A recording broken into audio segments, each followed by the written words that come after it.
To start the year off, I thought we'd begin with some initial discussion of what rhetoric is, since rhetoric will be the unifying theme for our studies this year.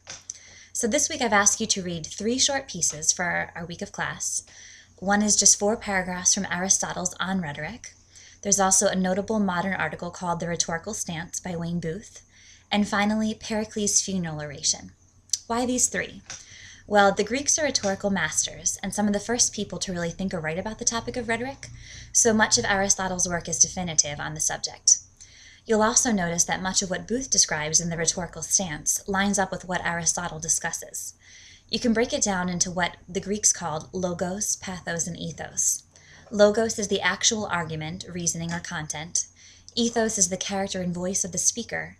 And pathos is the speaker's knowledge of his audience and his ability to move their emotions based on his understanding of them.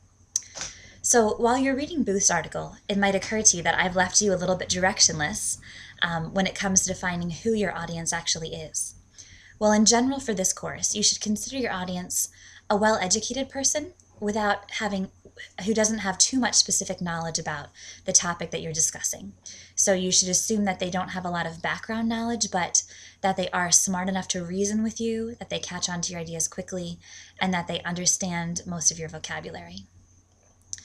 I've chosen the Pericles piece because I thought it'd be best to start off with the Greek since we're talking about the beginnings of rhetoric.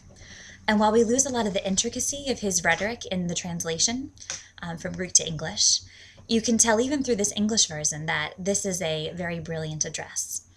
Over the next few weeks, we'll learn a horde of technical terms to describe rhetorical devices, but I'm not expecting you to be too technical in your first discussion board post here. I'd like you to think in general terms about what makes this speech engaging, beautiful, and meaningful. You might start by thinking about a few general terms that we use to describe writing, like diction, tone, voice, point of view, imagery, etc., to get some of your thoughts going. You might also consider how he uses ethos, pathos, and logos in his speech as well. Now, as I said in the assignment description for this week, you're writing an essay defining what is rhetoric. I'm leaving this topic fairly open-ended structurally. You can take it kind of wherever you would. In terms of expository modes, which are different types of essays, we'd probably classify this as a definition essay. So what a definition essay does is it defines a word, term, or concept in depth by providing a personal commentary on what the specific subject means.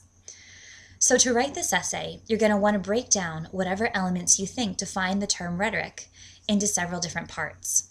You can illustrate the topic, include discussion of both what it is and what it is not, and throughout you should allow the tone and color of your description to mirror your topic's nature.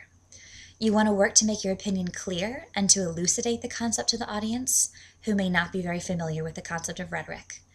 You should make what rhetoric is both generally clear, while you should also comment on subtle elements that distinguish it or are unique to it from other things. So as I read your essay, I'd also like to be able to see that you read and understood the articles by Aristotle and Booth, and that you can succinctly but interestingly describe and explain a somewhat elusive term, rhetoric. So as I grade your essay, I'll be looking for a clear thesis, some accurate grammar, spelling and formatting, as well as thoughtful ideas, well-constructed sentences and paragraphs, and an effort to engage your audience. And you can refer to the writing rubric that I've given you as well to help you track what kinds of things we're looking for here. So, best of luck as you write.